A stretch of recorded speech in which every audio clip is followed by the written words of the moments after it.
एक तू सच्चा तेरा नाम सच्चा अनंत पृष्ठ 1137।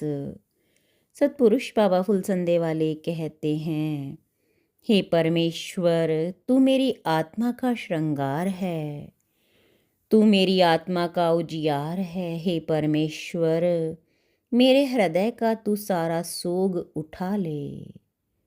सतपुरुष कहते हैं, हे देवपुत्रों, धर्म में अपने दोष और दूसरों के गुणों का दर्शन तथा पंथ में अपना गुण तथा दूसरों के दोष देखे जाते हैं। ईश्वर को जो अपने भीतर या आसपास देखते हैं वे सत्य दृष्टा हैं। वे सत्य मार्ग पर रहते हैं और बुरे कार्यों से डरते हैं कि ईश्वर देखता है।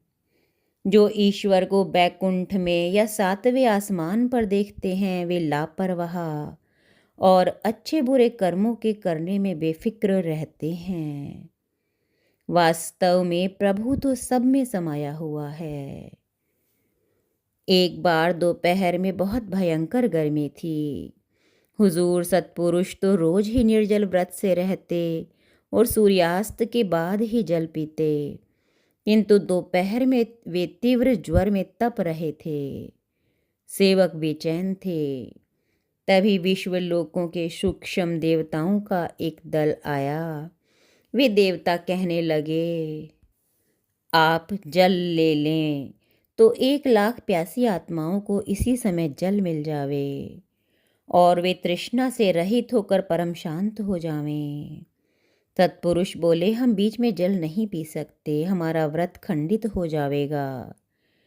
वे देवगण बोले, आप तो दुखी आत्माओं के दुखों को दूर करने का व्रत धारण किए हुए हैं और दूसरा आपका निर्जल व्रत। आप सोचो दोनों में कौन सा व्रत बड़ा है, कौन से व्रत का आपको पालन करना चाहिए। सत्पुरुष बोले, इस समय तो हमारा निर्जल व्रत ही बड़ा है।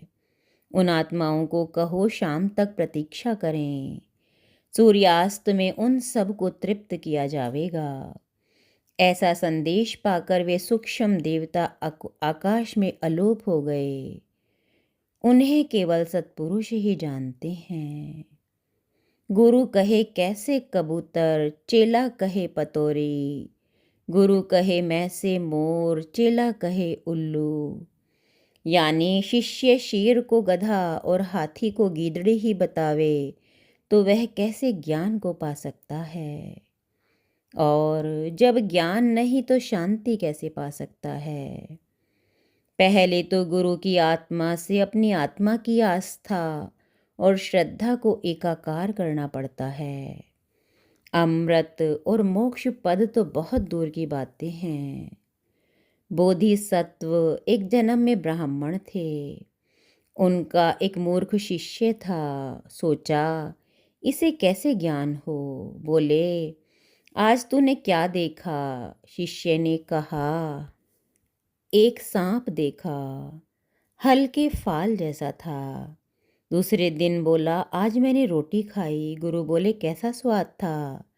शिष्य बोला, हल्के फाल जैसा। बोधिसत्व ने सोचा, मूर्ख का मन वज्र जैसा होता है, उस पर ज्ञान बीज का जमना आसान नहीं।